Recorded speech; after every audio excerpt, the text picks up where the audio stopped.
Assalamualaikum warahmatullahi wabarakatuh. Marilah kita mulai perkuliahan kita pada pagi hari ini dengan mengucapkan sama-sama Bismillahirrahmanirrahim. Raditu billahi rabbah wa bi islami dina wa bil muhammadin wa nabiyya wa rasulah. Rabbi zikni ilma wa razukni fahma.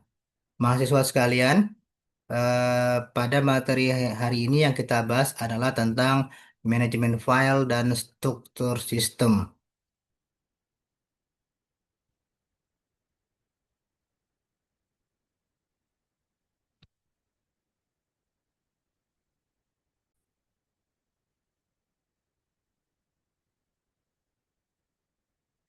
Jadi, hari ini kita pelajari ada apa itu manajemen file dan apa saja bagaimana membuat struktur dari sistem file yang ada di komputer kita. Yang pertama, tujuan dari pembelajaran hari ini yaitu mahasiswa memahami konsep dasar dari file, sistem file dalam lingkungan sistem operasi modern. Mengelola file secara terstruktur menggunakan hierarki folder yang efektif dan efisien. Menerapkan manajemen file untuk kebutuhan akademik, menyimpan arsip dan mengakses tugas kuliah. Yang keempat, mengaplikasikan manajemen file untuk kebutuhan seperti dakwah dan bentuk digital, mengolah konten, arsip ceramah, materi dan Islam dan sebagainya.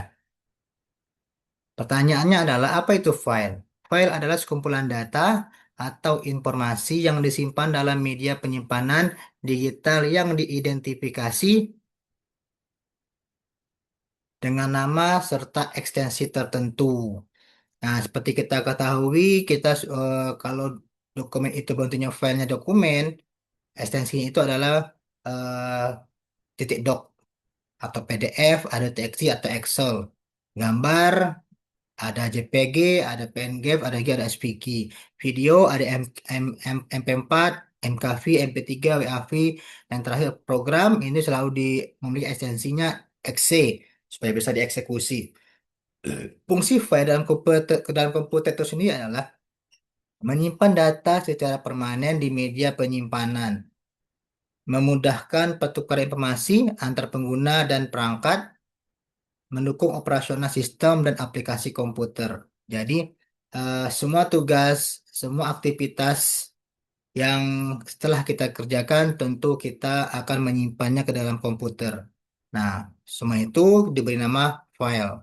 Ada yang bentuk file yang bentuknya dokumen, ada yang bentuknya gambar, ada yang bentuknya video, musik, ataupun itu program. Sehingga memudahkan kita untuk misalnya mengirim file, mengirim tugas, mengirim gambar, mengirim video audio, dan sebagainya. Kemudian, apa itu sistem file? File system adalah mekanisme yang digunakan oleh sistem operasi untuk mengatur, menyimpan, dan mengakses data pada media penyimpanan. Jadi, sehingga komputer itu bisa beroperasi dengan baik, maka perlu dibuatkan sistem file. Yang pertama yang sering kita dengar adalah Windows. Windows adalah sistem operasi yang sering familiar yang kita gunakan. eh, dengan sistem filenya dengan NTFS atau FAT32 atau exFAT. Di sini bisa kita lihat di bagian Windows itu di bagian properties sehingga kita tahu Windows ini menggunakan keamanannya menggunakan NTFS, ke flashdisknya menggunakan FAT32 dan sebagainya. Yang kedua adalah sistem filenya yang diatur oleh sistem operasi Linux atau sistem operasi Android. Yang ketiga adalah macOS atau dengan iOS dengan aplikasi seperti Apple dan yang ada di HP iPhone. Nah, struktur file sendiri di dalam komputer itu yang paling atas adalah namanya root. Root di sini titik paling atas hierarki file system. Semua folder dan file berada di bawah root. Contoh C Windows atau garing Linux. Berarti yang drive-nya itu Windows. Di bawah root ada namanya folder atau sering disebut dengan directory. Merupakan wadah virtual yang digunakan untuk mengumpulkan file atau subfolder memudahkan memudahkan organisasi data. Sehingga kita biasanya menyatukan, mengumpulkan file-file yang sejenis dalam satu folder. Adapun Seandainya banyak file, kita perlu membuat subfoldernya. Folder yang berada di folder lain. Memungkinkan pengelompokan data yang lebih spesifik dan terstruktur. Sedangkan di dalam folder itu sendiri ada namanya file. Adalah unit terkecil dalam hierarki diidentifikasi melalui nama file, ekstensinya yang menentukan jenis isinya tadi apa itu berupa file dokumen, file gambar, file video dan lain sebagainya. Ini merupakan adalah struktur struktur file.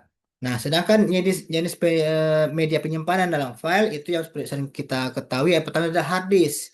Hard disk sekarang kapasitasnya yang ada sekitar 500 giga sampai 20 terabyte.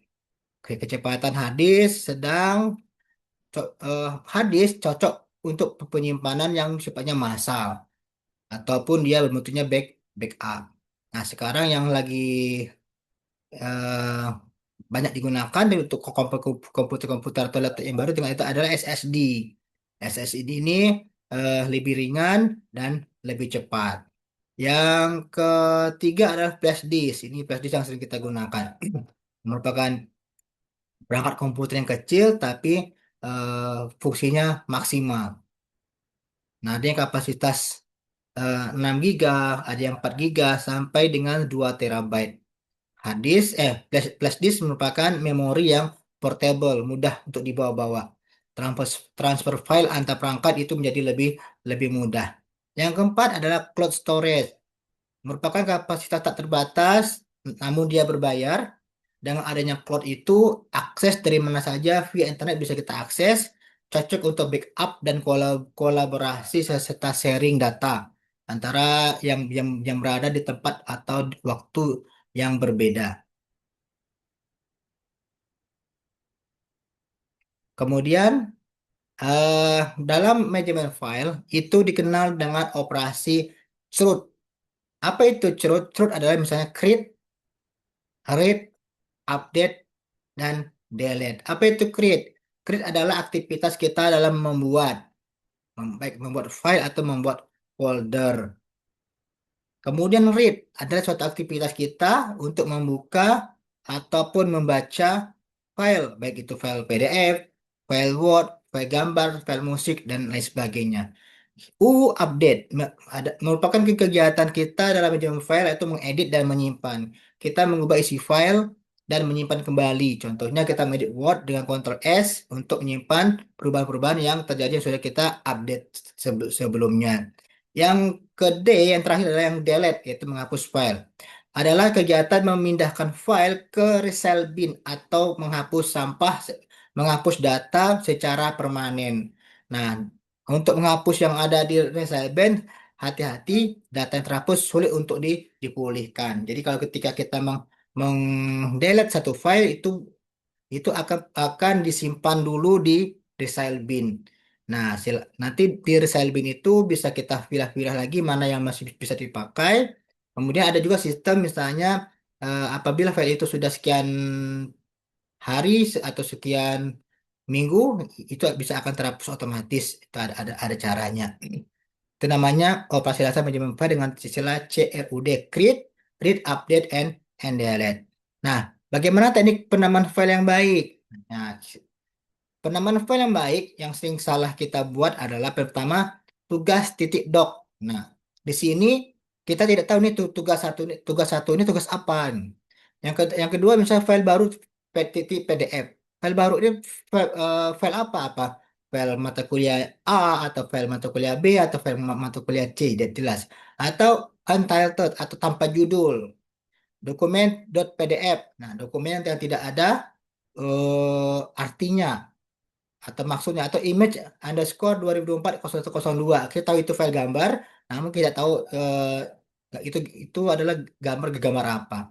Nah, dalam penamaan file yang baik atau yang benar adalah seperti yang di sebelah kanan kita, tugas pemrograman minggu ketiga. Ini jelas bahwa file doc ini adalah tugas pemrograman dari minggu yang ketiga atau artikel dakwah digital 2026, laporan keuangan Januari 2026, materi kuliah TKI sesi 2 PDF atau foto seminar 13 April 2026. Jadi dengan penama yang baik itu kita bisa mewakili isi dari file atau isi dari dokumen yang kita simpan. Adapun prinsip penamaan file yang pertama adalah deskriptif. Deskriptif adalah mencerminkan isi file dengan jelas. Misalnya yang pertama itu tugas pemrograman minggu ketiga, berarti isinya adalah tugas tugas pemrograman yang dibuat pada minggu ketiga.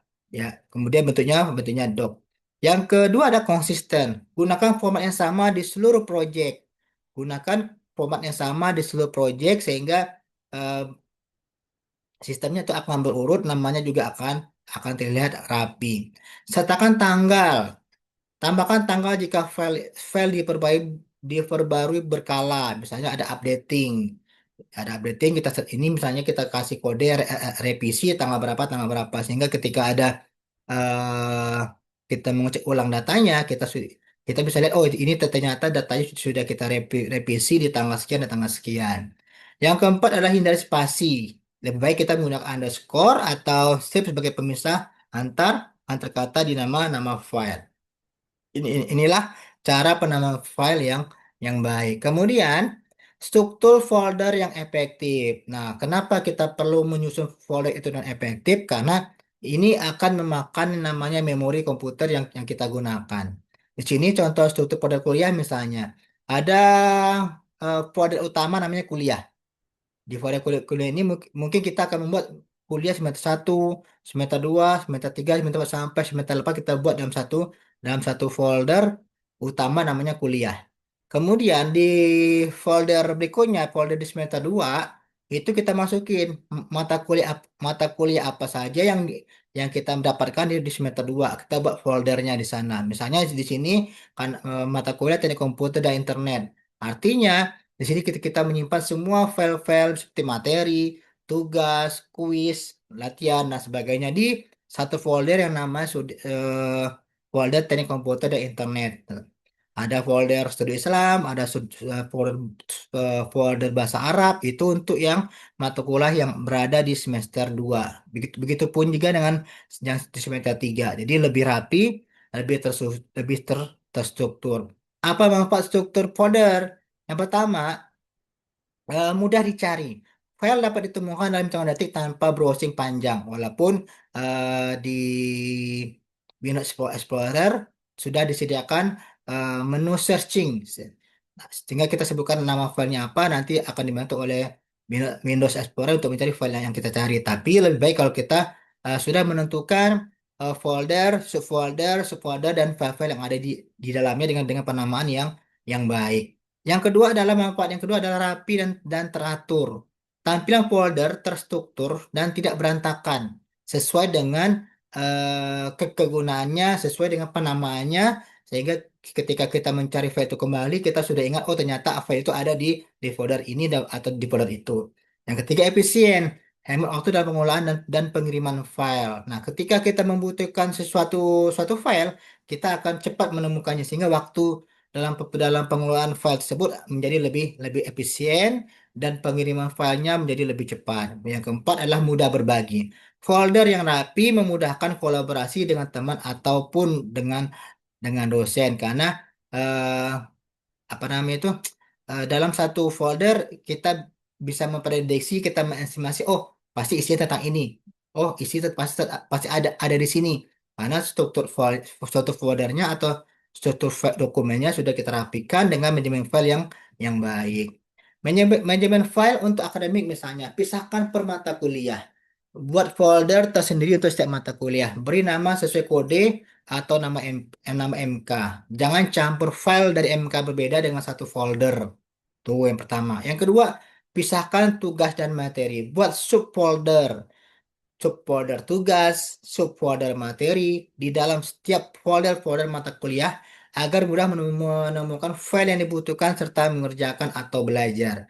Jadi misalnya ada folder mata kuliah teknik komputer dan internet. Di dalamnya itu ada subfolder lagi, ada subfolder untuk materi, ada subfolder untuk tugas, ada subfolder untuk latihan. Sehingga apabila kita mau mencari file yang tugas, berarti kita cukup langsung menuju ke folder tugas yang ada di mata kuliah teknik komputer dan internet. Yang ketiga, gunakan versi file. Apa itu versi file? Saat merevisi tugas, simpan versi baru dengan nama baru, misalnya versi V2 atau final. Daripada menimpa file yang lama, ini menghindari kehilangan data. Ini sering sering sering sering terjadi ketika kita menggunakan Microsoft Word, kita langsung Ctrl S sehingga file yang lama atau dokumen yang lama atau tulis yang lama itu akan tertimpa dengan file atau dokumen yang sudah kita revisi ya, atau kita kita update. Lebih baik kita save as, kemudian kita berikan kode ini versi, misalnya versi revisi ke satu, versi revisi kedua, versi revisi ketiga dan lain sebagainya. Yang keempat adalah backup rutin. Lakukan backup minimal seminggu sekali ke cloud atau HD eksternal. Data tugas yang hilang karena kerusakan perangkat tidak dapat dikembalikan. Nah, apabila itu misalnya file-file penting, tidak salahnya kalau kita memiliki hard disk eksternal atau hard disk portable. Gunanya apa? Untuk menyimpan file-file cadangan, file-file file-file yang kita akan gunakan nanti di belakang, ataupun kita bisa menggunakan simpan di drive. Gunanya apa? Untuk backup, untuk cadangan data apabila data yang ada di komputer kita atau komputer kita mengalami kerusakan atau eh, apa namanya, kalau yang sering terjadi itu adalah hadisnya menjadi crash, jadi hadisnya tidak bisa dibaca lagi. Yang kelima adalah arsip per semester. Setelah semester berakhir, pindahkan folder ke folder arsip semester X. Ini menjaga area kerja tetap bersih dan rapi. Inilah cara menjaga file untuk file-file akademik kalian dalam melakukan perkuliahan. Contoh misalnya di sini kita arahkan ke langsung menjurus ke bidang dakwah, misalnya di bidang pendidikan agama Islam. Yang pertama yang menjamkan untuk dakwah, misalnya video ceramah. Berikan judul video ceramah, judul dengan tanggal ceramah itu kapan. Misalnya ini ceramah Jumat tanggal 11 April 2026. Sehingga kita akan langsung mengetahui, oh ini berarti file video ceramah pada yang dibuat pada tanggal 11 April 2026. Atau kita membuat desain dakwah, kita membuat infografis, kita membuat poster. Jadi kita misalnya kita poster, misalnya poster, poster apa nih? Poster kajian. Apa yang kita buat? Kasih tanggal April 2026. Yang ketiga misalnya dalam bentuk artikel atau naskah. Artikel fikih puasa misalnya. Berarti i- artikel ini membahas tentang fikih puasa. Naskah khutbah, berarti artikel ini menyimpan naskah-naskah tentang khutbah Id tahun 2026. Yang keempat adalah backup dan distribusi. Kita sinkronkan ke Google Drive secara otomatis sehingga file yang ada di komputer kita itu bisa langsung tersimpan otomatis di Google Drive. Folder berbagi tim dakwah dengan kita simpan di Google Drive, semua tim, semua teman-teman jika kita bisa yang kita beri izin akses ke folder tersebut itu bisa membaca dari file-file yang kita simpan. Hasil tahunan per tahun Hijriah. Berarti kita buat yang baru.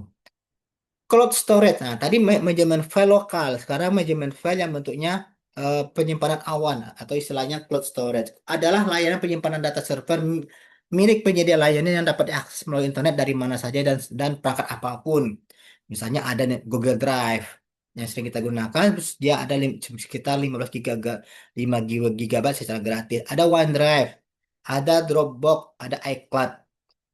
Google Drive cocok untuk dokumen atau integrasi dengan Google Doc atau Google Sheet. OneDrive integrasi sempurna dengan Microsoft Office dan Windows. Dropbox sinkronisasi cepat, cocok untuk tim dan kolaborasi. Fungsi utama cloud storage adalah backupnya otomatis. Apa itu? Data tetap simpan aman meski perangkat-perangkat yang komputer kita rusak. Makanya kita perlu melakukan sinkronisasi dengan cloud storage atau dengan kalau kita sering menggunakan Google Drive ya gitu. Kita tinggal sinkronisasi dengan file-file yang ada di Google Drive. Yang kedua ada berbagi file. Kirim kirim link ke siapapun tanpa email attachment. Jadi dengan membuat satu folder, kemudian eh, kita buat izin aksesnya, kemudian linknya kita kita bisa bagikan kepada teman-teman kita sehingga mereka bisa membaca, melihat ataupun mengupdate data-data di folder yang sudah kita sharingkan. Yang ketiga, kolaborasi real time. Edit dokumen bersama secara bersamaan. Dengan adanya sharing, izin sharing file tadi, kita sama-sama bisa mengupdate, kita bisa sama-sama membaca, kita bisa juga menghapus data-data yang ada di file kita simpan di cloud storage. Sehingga aksesnya multi device. Bisa dibuka dari HP, bisa menggunakan dari laptop ataupun dari komputer lainnya. Keamanan file digital. Yang pertama, gunakan password. Ini lindungi file sensitif, tugas akhir, data pribadi dengan password. Atau misalnya kalau kita membuat tools seperti WinZip, WinRAR, itu kita lengkapi dengan password. Sehingga file ini apabila eh, terbuka sama orang, karena karena sudah kita masukkan, mereka tidak bisa enkripsi file yang kita simpan dalam aplikasi WinRAR atau WinZip. Yang kedua adalah backup berkala. Terapkan aturan 3213. Apa itu? Salinan data, tiga salinan data, di dua media berbeda, satu di lokasi terpisah. Dakwakan backup otomatis agar tidak lupa. 3 2 1. Buat tiga salinan, dua media yang berbeda, misalnya kita simpan di hard disk, satu lagi kita simpan di flash disk, satu lagi kita simpannya di lokasi terpisah, misalnya kalau kita simpan di Google Drive atau kita simpan di email. Yang ketiga, hapus dengan aman. File sensitif yang dihapus biasanya bisa dipulihkan.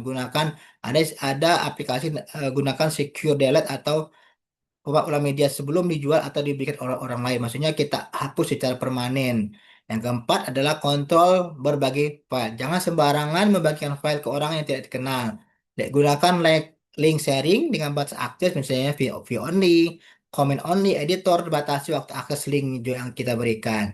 Kemudian yang kelima adalah cegah malware. Jangan buka file dari sumber yang tidak terpercaya.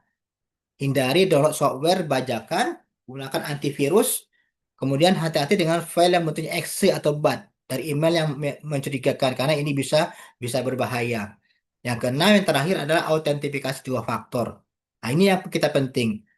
Aktifkan dua dua verifikasi ini di cloud storage Anda. Meski password dicuri, akun Anda tetap aman karena butuh notifikasi dari HP atau email login yang akan dikirimkan langsung ke HP kita, sehingga orang itu tidak tahu email kita, tahu password kita, tapi tidak bisa diberikan akses untuk membuka email yang mereka temukan.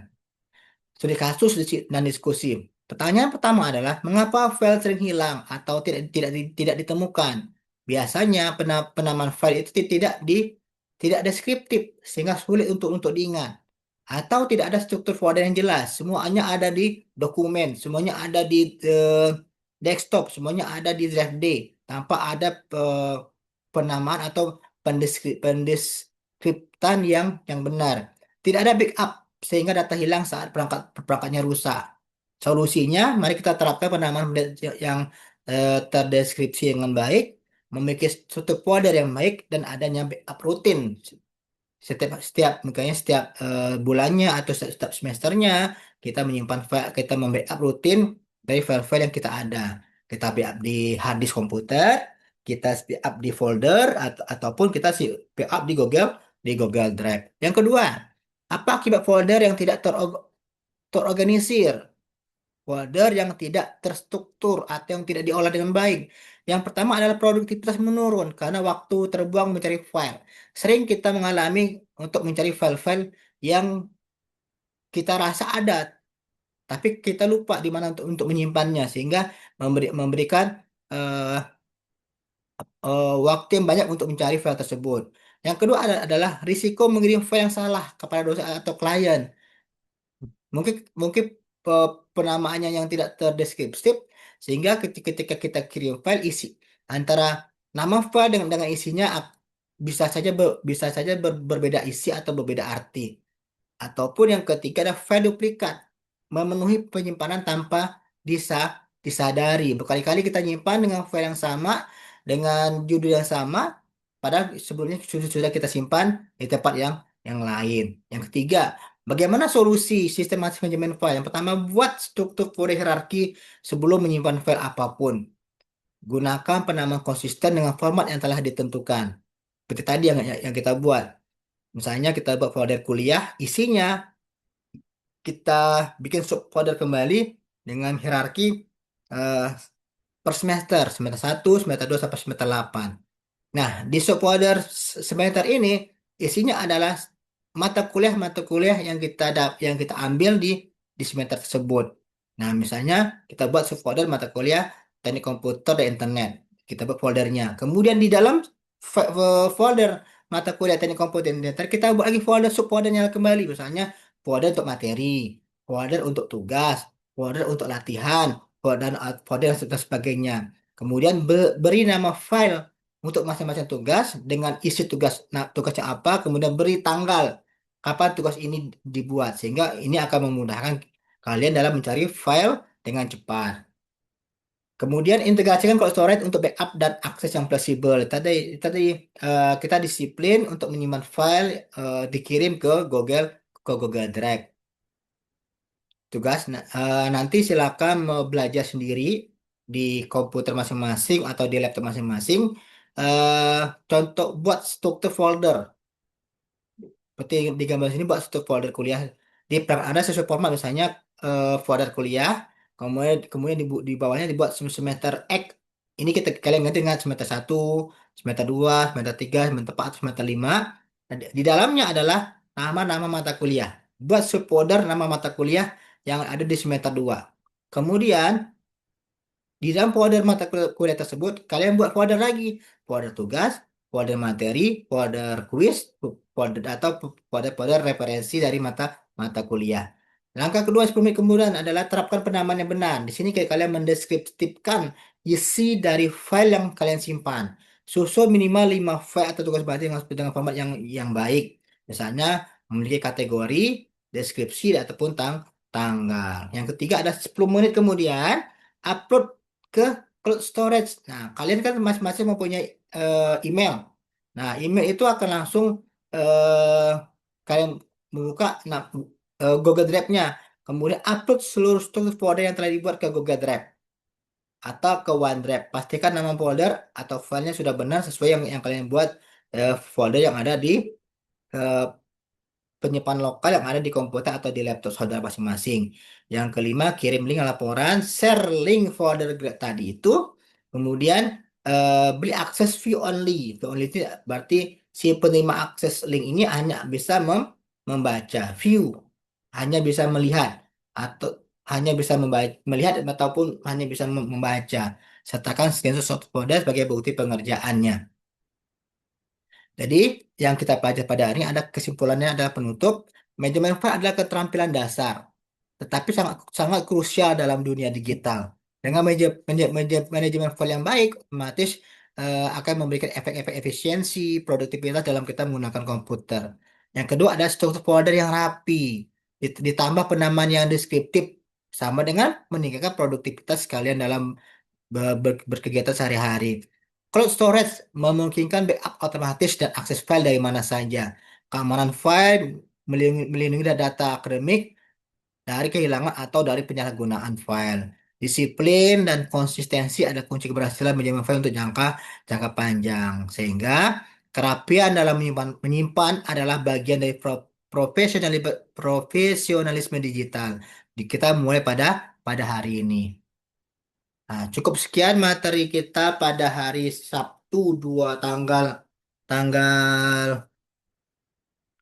tanggal 18 April 2026. Kita tutup dengan mengucapkan Alhamdulillahirabbil alamin. Wassalamualaikum warahmatullahi wabarakatuh.